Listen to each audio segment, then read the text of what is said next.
Pemirsa, Ketua Komisi 3 DPR RI Habibur Rahman menyebut mendapat informasi sejumlah tempat yang diduga berpotensi menjadi tempat disembunyikannya barang bukti terkait lainnya berupa bunker-bunker. Ya, kasus mega korupsi yang menyeret nama ex-Jampitsus Febri Adriansyah nantinya tidak hanya akan ditangani Kortas Tipikor dan juga Kejaksaan Agung, namun juga akan disupervisi KPK dan juga diawasi oleh Panja. Jadi nanti akan secara teknis memantau mengawasi langsung pelaksanaan penanganan tipikor kasus ini, karena ini memang kasus yang dapat dikatakan sebagai salah satu mega korupsi, mengingat jumlah barang bukti yang sudah diamankan saja sudah demikian besarnya. Infonya ini ada beberapa tempat lagi yang juga akan dilakukan potensi juga bunker-bunker lainnya. Pemirsa, pelimpahan kasus korupsi ex-Jampitsus Febri Adriansyah dari polisi ke Kejagung dinilai melanggar aturan. Ya, selain penyidikan belum selesai, kasus Febri juga masih jauh dari status selesainya berkas perkara atau P21.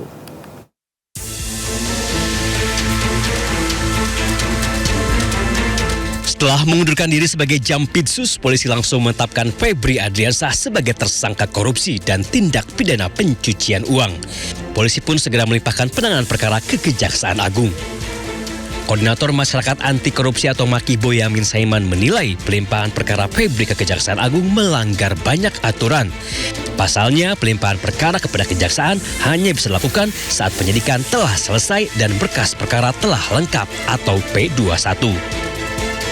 Berdasarkan Undang-Undang KPK, yang berhak melimpahkan dan mengambil alih itu hanya KPK.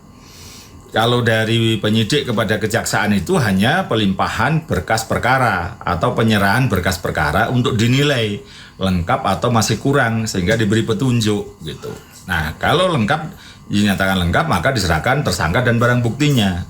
Dan kalau tidak lengkap dilengkapi lagi gitu di petunjuknya gitu. Nah, ini polisi belum melakukan apa-apa, baru menggeledah, belum melakukan pemeriksaan saksi, belum menggeledah yang lebih jauh lagi kalau memang ada, dan kemudian belum menghitung kerugian negara.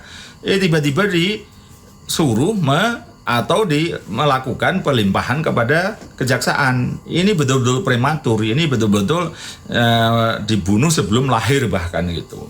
Jadi ini yang menurut saya salah kaprah, melanggar KUHAP. Sementara itu, menurut Kortas Tipikor Polri, pelimpahan kasus Febri ke Kejagung dilakukan demi membangun sinergi kelembagaan antar penegak hukum. Yang pertama, kita telah sepakat dengan Kejaksaan Agung bahwa penanganan Polri, penanganan penyidikan terhadap 3 perkara telah dilimpahkan ke Kejaksaan Agung dalam rangka untuk sinergitas yang tadi telah disampaikan oleh PLT Jampitsus. Febri Adriansyah ditetapkan polisi sebagai tersangka korupsi untuk 3 kasus sekaligus, yakni korupsi pasokan batubara PLN, PT Asabri, dan PT Krakatau Steel. Sebelumnya, polisi telah menggeledah 13 lokasi, salah satunya rumah Febri di Sentul, Jawa Barat. Polisi mengamankan 476 miliar rupiah dan 74 kg batang emas. Walaupun sudah ditetapkan sebagai tersangka, namun hingga kini ex-Jampitsus itu belum ditahan, bahkan belum diketahui di mana rimbanya. Tim Liputan iNews melaporkan. Pemirsa, sebelum ditetapkan sebagai tersangka, Febri Adriansyah mundur dari jabatannya sebagai Jampitsus. Ya, Febri Adriansyah mengawali karirnya sebagai jaksa di Kejaksaan Negeri Sungai Penuh Jambi sejak tahun 1996 dan melenggang ke Gedung Bundar Kejaksaan Agung.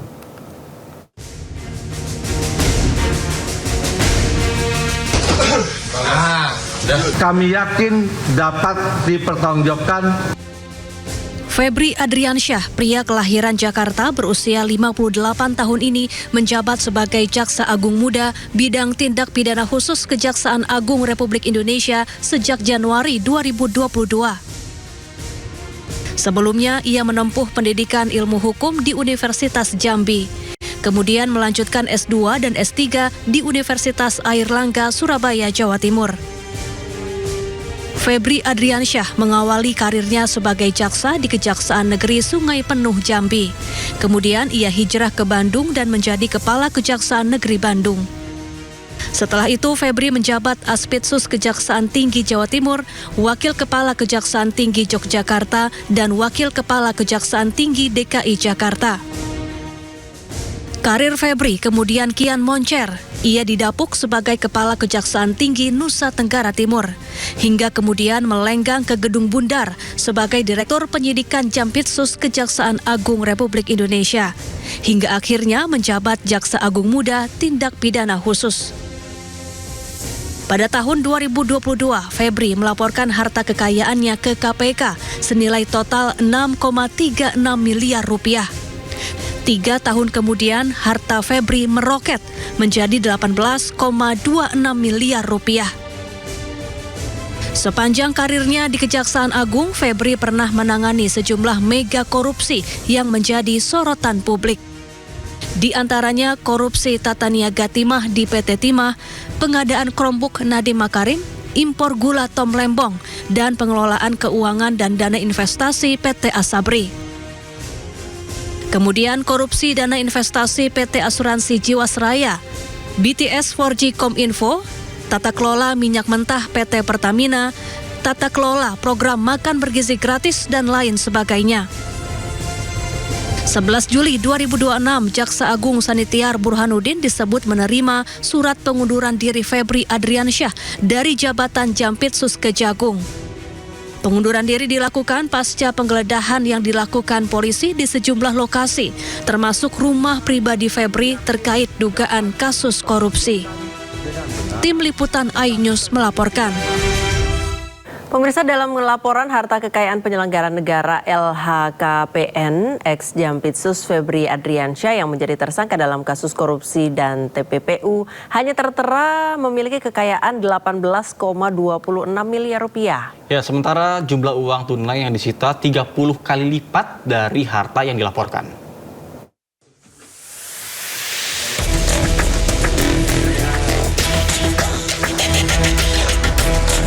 Setelah ex-Jampitsus Febri Adriansyah ditetapkan sebagai tersangka dugaan korupsi dan tindak pidana pencucian uang, laporan harta kekayaannya sebagai penyelenggara negara turut disorot. Febri Adriansyah melaporkan harta kekayaannya per 31 Desember 2025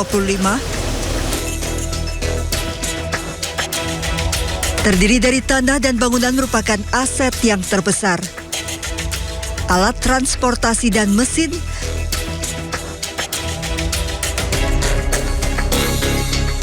harta bergerak lainnya,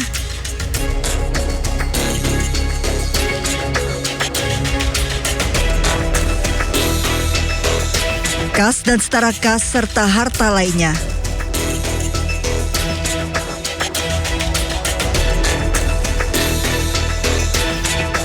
Namun tercantum Febri tidak punya utang sehingga total harta yang dilaporkannya hanya 18,26 miliar rupiah.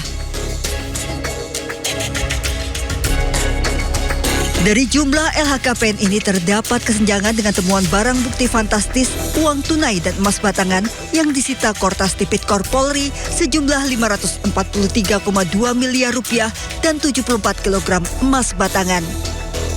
Dengan uang tunai yang disita saja jumlahnya 30 kali lipat dari harta yang dilaporkan, belum termasuk emas batangan. Meski Febri menyebut barang bukti yang disita ada pemiliknya. Sementara dalam konferensi pers di Kejaksaan Agung sebelum mengundurkan diri, Febri mengakui rumah di Sentul yang digeledah merupakan rumah pribadinya. Namun ternyata rumah ini tidak terdaftar dalam LHKPN. Yang kedua tentang rumah Sentul, ya, itu memang rumah pribadi Jampitsus yang sudah sejak lama. Itu bisa dilihat bagaimana proses kepemilikan sejak awal. Pada pelaporan berkala terdapat kenaikan kekayaan setelah menjabat sebagai Jampitsus dari tahun 2022 sebesar 6,3 miliar rupiah menjadi 18,26 miliar rupiah di 2023. Namun tahun 2024 dan 2025 hartanya tidak terdapat perubahan, tetap 18,26 miliar rupiah. Dari Jakarta, Tim Liputan iNews melaporkan.